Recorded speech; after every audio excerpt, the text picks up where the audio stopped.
Hello, good morning guys. कैसे हैं आप सब? आशा करती हूँ आप सब अच्छे होंगे। तो जी सबसे पहले मैं आपका बहुत ज़्यादा थैंक यू कहूँगी, क्योंकि आपने कचरी की वीडियो को इतना लाइक और शेयर किया है। तो आशा करती हूँ आपको ये वीडियो भी बहुत पसंद आएगी। एक मैंने गाजर का अचार डाला है, तो वो उसको भी देखना आप। गाजर का अचार मैंने बिल्कुल नए तरीके से बनाया है और वो आपको बहुत ज़्यादा पसंद आएगा। पालक हमने निकाली थी, तो उसके कुछ पत्ते वगैरह निकाल के वो सब्ज़ी मैंने बनाने के लिए रख दी है। तो पालक की सब्ज़ी की भी मैंने रेसिपी आपके साथ शेयर की थी, तो उसकी रेसिपी मैं अपने डिस्क्रिप्शन बॉक्स में दे दूँगी, आप जाके उसको ज़रूर देखना। मैंने बिल्कुल सादे तरीके से पालक की सब्ज़ी बहुत ही अच्छे से टेस्टी सब्ज़ी बनाई थी, तो वो वीडियो आप ज़रूर जाके देखना। तो मम्मी अभी भैंस के लिए जो दलिया है ना वो तैयार कर रही थी, क्योंकि भैंस हमारी कभी भी उसकी डिलीवरी हो सकती है, तो बस उसकी थोड़ी सी देखभाल ज़्यादा करनी पड़ती है। तो मम्मी उसके लिए दलिया लेके जा रही थी और साथ में बातें कर रही थी इन बच्चों के लिए कि एग्ज़ाम की आए हुए हैं, दोनों पढ़ते कम हैं, बस इनकी शिकायत कर रही थी। तो बच्चे बस मानते भी कम है, इतना नहीं सुनते बच्चे। और ये शेरू पास में बैठा हुआ हमारी बातें सुन रहा था कि हम क्या बातें कर रहे हैं। तो ये मेरे फ़ोन के स्टैंड के नीचे बैठा हुआ था, तो देख के बाहर आ गया। तो सारा काम होने के बाद बच्चों को तो स्कूल भेज दिया और मैं अपनी साफ़ सफाई में लग गई हूँ। और बाहर मेरे कपड़े रखे हुए थे, ताज़ा पानी चला हुआ था, तो मैंने बर्तन भर के रख दिए थे, क्योंकि ताज़ा पानी में कपड़े अच्छे से साफ़ हो जाते हैं। और मैंने कंबल निकाले, क्योंकि गर्मी का टाइम आ गया है। अब रज़ाइयाँ सबने रखने के लिए बोल दिया है, तो कंबल के लिए बोला है। तो कंबल जब हमने संदूक से निकालें तो उसमें थोड़ी सी स्मेल आती है, और इसलिए मैंने सोचा कि इनको धो ही देती हूँ। तो क्योंकि जब पूरी रात नींद पूरी नहीं होती ना, तो ऐसा हो जाता है मन चिड़चिड़ा सा, और इसलिए कपड़े साफ़ सुथरे ही होने चाहिए, उसमें स्मेल नहीं आनी चाहिए। स्मेल आते ही फिर वो बस बैठ के रात निकालनी पड़ती है। तो कपड़े वगैरह दो, अब सर्दी के कपड़े रखेंगे और गर्मी के अब निकाल लेंगे कपड़े, तो बस उसी की तैयारी कर रहे हैं। तो ये कंबल इतना हैवी था कि बस ऐसे मैं सारी भीग गई कपड़े धोते धोते। तो 2 कंबल तो धो दिए, और बाकी के ऐसे करके 2-2 करके धो लेंगे, एक साथ तो नहीं धुलेंगे अकेले से। तो ताज़ा पानी चला हुआ था, मैंने सोचा मौके का फ़ायदा उठा लें, लेकिन ये भी बीच में धोखा दे गई मेरे को। लाइट चली गई, तो मेरे से जितने कपड़े यहाँ पे निकाले गए उतने निकाल लिए, और फिर बाद में फिर अपने काम पे लग गई। तो अभी एक कंबल को वैसे पानी से निकाल लिया, फिर मैंने सोचा वैसे नल की चला के और कर लेते हैं, क्योंकि साफ़ सफाई ज़्यादा ज़रूरी है। साफ़ सफाई रहती है ना, तो मन वैसे पॉजिटिव रहता है, और मन को पॉजिटिव करने के लिए हमें आसपास सफाई रखनी पड़ती है। तो आज मैंने एक साथ कपड़े, जितने भी कपड़े थे ना, बस मैंने सोचा कि निकालती जाऊँ, धोती जाऊँ और कुछ रखती जाऊँ, बस यही काम किया हुआ था। और जब बोलते हैं ना घर की साफ़ सफाई करते हैं, सामान इधर से उधर रखते हैं, तो जो इसके पीछे जमी हुई धूल है ना, उसके साथ जो नेगेटिव एनर्जी जो बस जाती है, वो भी उसके साथ बाहर निकल जाती है। इसलिए हमें बीच बीच में साफ़ सफाई करते रहना चाहिए। और साथ में बच्चे भी आ गए थे स्कूल से, और नन्नू को बस प्राइज़ मिला था इसके मैथ एक्टिविटी में। इसका मैथ ठीक है, इसकी ज़्यादा तारीफ़ तो नहीं करूँगी, क्योंकि ज़्यादा तारीफ़ करते ही बस ये और कॉन्फिडेंस हो जाता है। और साथ में फिर ये भंडारे लगा हुआ था हमारे ही पंचायत में, तो वहाँ से मैंने सब्ज़ी मंगवाई थी, पास में ही था बिल्कुल मंदिर। तो प्रसाद तो वो, और तो मैं मीठा तो कुछ खाती नहीं हूँ, मैं बस सब्ज़ी खाती हूँ वहाँ की।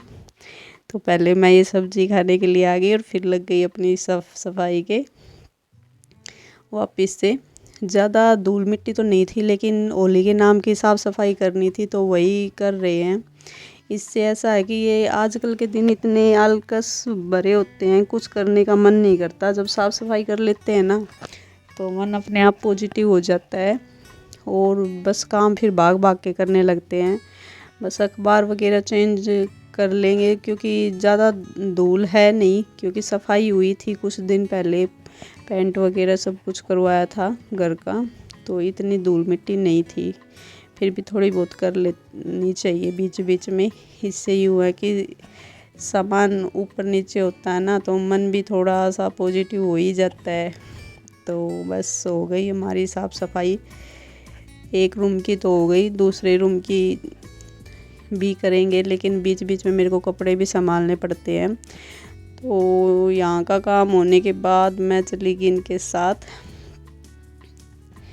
क्योंकि ये लाइन बदलने के लिए आए हुए थे अपने काम से, मतलब काम पे जाते हैं, काम से आने के बाद ये लाइन बदलते हैं। तो फिर मैंने सोचा जो इतनी लंबी सरसों होती है इसमें लाइन चेंज कैसे करती है, इनको आज मेरे को देखना है। तो मैं इनके पीछे पीछे जा रही थी, मैं देख रही थी इनको ये कैसे क्या करते हैं। लेकिन जब मैं अंदर गई तो मेरा तो सर चकराने लगा, क्योंकि 8 फुट की सरसों को इन्होंने एक साइड ऐसे डाला हुआ था, इस साइड डाला हुआ था, और फिर जाके ये लाइन बदलते हैं। तो फिर मैं देखने लगी कि लाइन बदलते कैसे। मैं इनके साथ साथ गई तो एक पाइप को लेके ये इस साइड, मतलब सरसों को दोनों साइड रास्ता बनाते हैं और फिर जाके पाइप को रखते हैं। एक साइड तो मतलब पाइप रखने के लिए जगह बनाते हैं और दूसरी साइड फिर नोजल रखने के लिए जगह बनाते हैं। तो इनकी हाइट 6 फुट है, तो सरसों 8 फुट गई हुई है, और ये बहुत हार्ड काम है। सरसों इस टाइम सरसों में पानी लगाना सबसे डिफ़िकल्ट काम है, पता नहीं कैसे करते हैं। तो दोनों साइड ऐसे जगह बनाते हैं ये, और फिर पहले नोजल रखते हैं और पाइप, जो पानी का पाइप आता है वो लगाते हैं। और ये शेरू इनके साथ ही रहता है, जिस साइड जाते हैं इनके साथ रहता है। ये बोलते भी हैं ये मेरे को कभी गिरा देगा, क्योंकि पता नहीं कब से पैरों में आ जाता है, कभी इस साइड आता है और कभी इस साइड आता है। और बस वैसे कुत्ता तो बोलते हैं पालतू जानवर होता है, बेजुबान, इसको तो क्या पता होता है, लेकिन जब रोटी खाता है ना तो उसकी पूरी वफादारी निभाता है। तो ये हमारा शेरू भी ऐसा ही है, थोड़ा सा शैतान, ज़्यादा एक्टिव कुत्ता है, लेकिन इनके साथ रहता है, जहाँ जाते हैं ना वहीं जाता है इनके साथ। तो अभी इन्होंने एक साइड का रास्ता तो बना लिया है और दूसरी साइड का रास्ता बनाएंगे, लेकिन मेरे मशीन लगी हुई थी, मैंने बोला कि मेरे को तो घर जाना पड़ेगा। तो ये बोले हाँ जाओ तो आप अपना काम करो और मैं अपना काम कर ही रहा हूँ। मैंने कहा ठीक है चलो आप कर लो काम। तो फिर मैं अपने घर के साइड आ गई और यहाँ पे एक छोटा सा मटका रखा हुआ था, मैंने सोचा इसको पानी में रख देते हैं, क्योंकि इसके सुराख तभी करेंगे और इसका बाद में क्या बनाएंगे वो भी दिखाएंगे हम आपको, कि इसका लास्ट में मैं किस लिए कर रही हूँ। ये पानी में भिगो के किस लिए रखा था मैंने, ये बस पानी में तो इसीलिए भिगो रही हूँ ताकि ये थोड़ा सा सॉफ्ट हो जाए और मेरे को दिक्कत ना हो इसमें सुराख करने के लिए। तो इसमें मैंने सुराख कर दिए हैं और पूर्वी कर रही है इस पर अभी कलर।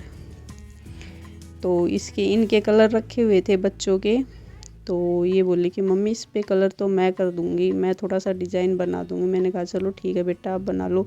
और फिर वैसे भी मेरे को टाइम नहीं था, क्योंकि और भी काम हो जाते, मैं वैसे भी साफ़ सफाई फैली हुई थी। तो एक रूम में हो गई थी सफाई और दूसरे रूम में पूर्वी नहाने के बाद करवाई मेरी हेल्प, और कपड़े बाहर बिखरे हुए ही थे, कपड़े धो रही थी मैं साथ साथ। तो इसने मटके पे रेड कलर किया है और ऐसे मटके पे बाहर की साइड रेड कलर करके तो इसको सूखने के लिए छोड़ दिया, और थोड़ा सा इस पे येलो कलर दिया है डिज़ाइन के लिए।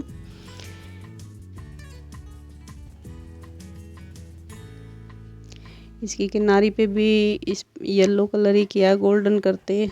तो बाहर आया हुआ था पेड़ वाला, मेरे को पेड़ वाले की आवाज़ सुन गई, तो मैं गई बाहर, देखा तो काफ़ी सुंदर सुंदर पेड़ रखे हुए थे। तो मैंने उनमें से 4 पेड़ लिए और 4 पेड़ अब लगाने की तैयारी कर रही हूँ। बस पेड़ आ जाते हैं ना तो मेरे को तो ऐसा लगता है जैसे भगवान मिल गया हो, क्योंकि मेरे को नेचर के साथ रहना ना बहुत ज़्यादा अच्छा लगता है। जैसे हरियाली में रहते हैं तो ऐसे लगता है कि हरि के पास ही आ गए हो। तो मैं पेड़ काटने में कम और लगाने में ज़्यादा विश्वास करती हूँ। तो यहाँ पे लगा रही हूँ मैं पेड़, क्योंकि पूजा के लिए पेड़ लगा रहे हैं ना तो थोड़ा सा ऊंचाई में लगाएंगे, क्योंकि जिस पेड़ को हम पूजते हैं ना वो थोड़ा सा ऊंचाई में होना चाहिए। तो मैं यहाँ पे लगा रही हूँ। ये गोबर की खाद डाल ली है इसमें। गोबर की खाद थोड़ी सी गर्म होती है ना तो इसमें बालू मिट्टी मिला के और फिर वो डालना है, क्योंकि फिर ज़्यादा गर्म हो जाती है ना, गर्मी ज़्यादा हो जाती है तो पेड़ उसका जलने का ज़्यादा डर रहता है। तो यहाँ पे तैयार हो गया। यहाँ पे लगा रहे हैं हम केले का पेड़, क्योंकि वीरवार की पूजा के लिए केले का पेड़ होना चाहिए ज़रूर। और साथ में लगाया था ये कड़ी पत्ता और रामा और श्यामा की तुलसा।